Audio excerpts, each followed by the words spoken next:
não é mentira. Ela desenhava bundas no caderno. É uma ótima coisa para desenhar. E eu escrevia poemas.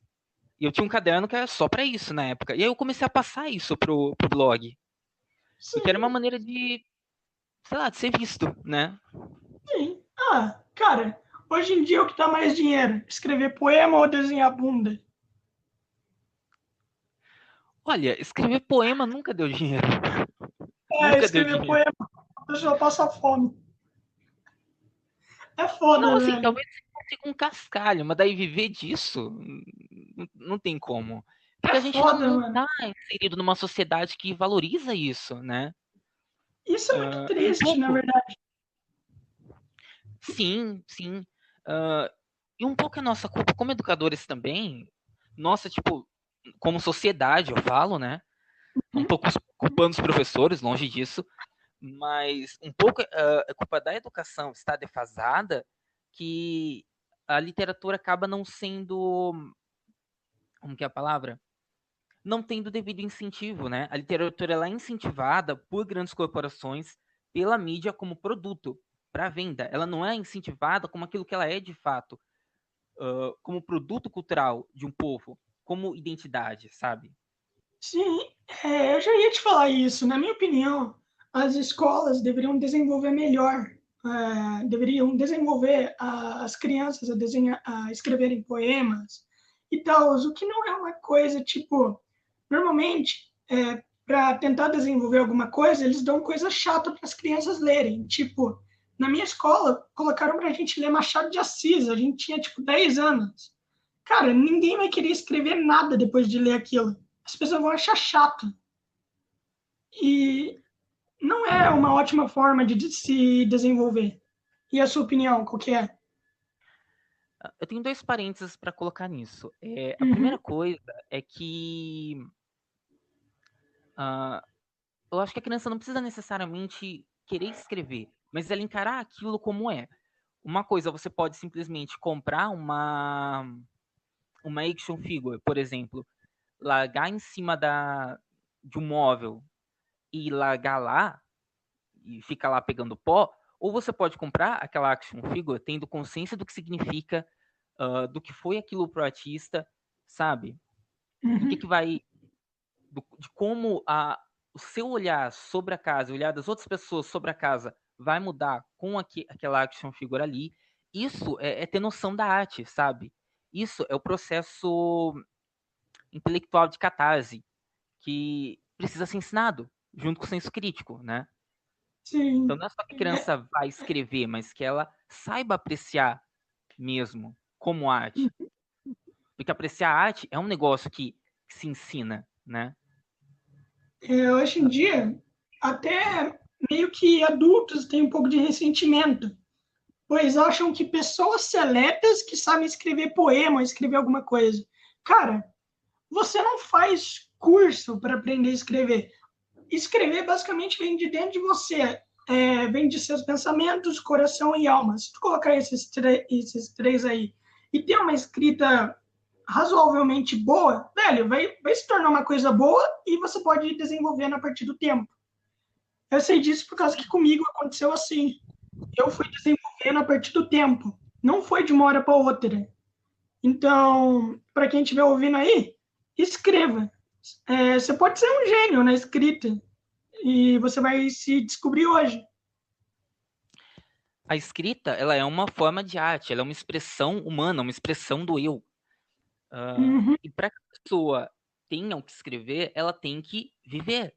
Ela precisa sim. viver. E isso é algo de todos nós, né? O segundo É, ponto que eu queria colocar também, como você mencionou sobre a leitura de Machado de Assis, eu acho que o problema não é em si o Machado de Assis, o, o Eçá de Queiroz. Eu acho que o problema é a linguagem desses livros. A sim, gente pega livros que têm 100, eu falei. 150, 200 anos e... Desculpa, pode falar. Não, não, eu ia falar que eu falei que o problema não é o Machado de Assis. Eu nunca falei isso. Eu falei que, tipo assim, você dá Machado de Assis para criança não é o melhor jeito de você desenvolver a leitura. É isso que eu falei. Então, mas é aí que eu ia chegar. Não é o Machado de Assis ou Eça de Queiroz. O problema é a linguagem. A gente dá esses livros para as crianças com a mesma linguagem com que eles foram escritos 100, 150, 200 anos atrás. E assim como a arte, que a gente estava conversando até agora há pouco, a escrita, a linguagem, ela também é produto cultural. E por ser produto cultural, se eu estiver falando muito nerdez aqui, você me avisa, tá? Que dou uma Ah, pode... suavizada. Cara, é o seu jeito. Mas a, Fala aí. mas a linguagem, ela é produto cultural. E por ser produto cultural, a cada vez que vão vindo novas gerações, a cultura vai se modificando, vai se adaptando. Uhum, O tempo vai talhando, vamos dizer assim. E a linguagem muda. Então, uma linguagem que era super tranquila, acessível 100, 150 anos atrás, hoje é impossível de entender. Eu lembro que eu nunca teria lido na minha vida, por exemplo, um Robinson Crusoe, que eu amo Robinson Crusoe, se eu não tivesse pegado uma versão adaptada para os nossos tempos, para nossa linguagem. E é uma história incrível, o cara sobrevivendo, passando todo tipo de dificuldade na ilha para tentar voltar. E o final ainda é meio bunda, porque a hora que ele volta, os pais morreram, a casa foi vendida, ele não tem mais nada, sabe? Então você fica aquela uhum. coisa. Isso é muito legal, você ter possibilidade de ter esse contato. Porque ele saiu da ilha, mas quando ele volta para a cidade dele, parece que ele tá de novo numa ilha, porque ele continua não tendo nada. Isso é muito legal. Eu li também Os Miseráveis, que é uma história incrível. O Vitor Hugo, autor dos Miseráveis, a mesma história da peça, né? Ele desce o porrete socialmente com a questão da desigualdade, da diferença de classes sociais, ele desce o porrete lindamente com Os Miseráveis. É uma história linda, sabe? Mas o que afasta as pessoas dessas histórias? É a linguagem.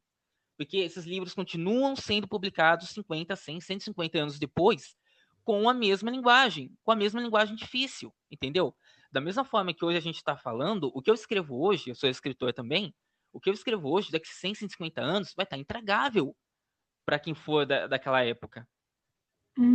Agora, É, tem Machado de Assis adaptado para os tempos de hoje? eu acho que deve ter. Eu ainda não achei, mas eu acho que deve ter. Machado de Assis ele não é tão antigo assim, ainda dá para você entender alguma coisa. Tem alguns E, que e Os Miseráveis? Tipo assim, você falou do livro, né? Você falou do sim, é um livro livro Miseráveis. maravilhoso. Quando foi adaptado para o filme, por que foi adaptado como uma peça, em vez de contar a história do livro? Então, eu não vi o filme, tá? Mas ele foi escrito como uma peça. Ele foi escrito primeiro como uma peça e depois foi passado para livro. Mas ainda Ah, naquele formato teatral, né? Porque o Vitor Hugo uhum. ele era dramaturgo. Ah, cara. Hoje em dia a criança não quer ver, tipo, aquela linguagem hiperformal e tudo mais. Tu tem que fazer algo mais curto e com uma linguagem que, tipo, todo mundo possa entender hoje em dia. Não é, nossa, porque algo foi escrito em 1800 que tu vai dar para alguém atualmente e a pessoa vai entender alguma coisa. Não, velho. Não é assim que Exatamente. funciona. Então, assim, É, vocês citou Machado de Assis, poderiam ter dado Machado de Assis para você, e talvez você até gostasse, se tivesse uma linguagem adaptada, uhum, né? sim. Você vai ler o É, livro, se você tiver que ler o livro com o dicionário do lado, você vai cansar. Qualquer um vai cansar. Ainda mais se você colocar uma criança, sabe? Na sua opinião, as escolas, elas falham bastante nesse tipo de coisa? Elas têm um ensino muito atrasado ou não? Então, primeiro, depois de tudo que eu já vi, eu já não corro mais esse risco de generalizar, porque ele é muito grande, né? A gente fala as escolas Sim. como se fosse tudo uma coisa só, por mais que, mesmo se a gente colocar só escolas públicas, ainda tem muita coisa, né? Mas eu acho que de uma forma geral, eu acho que muita coisa pode ser repensada, pode ser feita melhor. Existe uma crítica de que o Paulo Freire ferrou a educação. Paulo Freire nunca foi adotado. E talvez essa seja uma das coisas que poderiam ser feitas, né? Ser feitas, né? Eu vejo como é um suplício, da maneira como a gente faz hoje, você ensinar alfabetização, ensinar uma criança a ler e a escrever é um suplício, porque ainda hoje a gente parte da. Talvez você tenha ouvido falar de uma cartilha chamada Caminho Suave. Acho que já, A acho que cartilha já. Caminho Suave, ela tem uma problemática, e mesmo assim, ainda hoje, isso é largamente feito, de que ela parte das sílabas, para depois juntar sílabas nas palavras e fazer a criança reconhecer que B-I-O é bó, L-A é lá, B-I-O com L-A é bola. Tá, mas leitura não é só isso, não é só você decodificar o que tá ali. Leitura é você contextualizar, conseguir contextualizar aquilo, conseguir entender o lugar daquela palavra no Sim, o meio das significado. outras. Então, se eu falo, por exemplo, sei lá, eu tenho uma bola de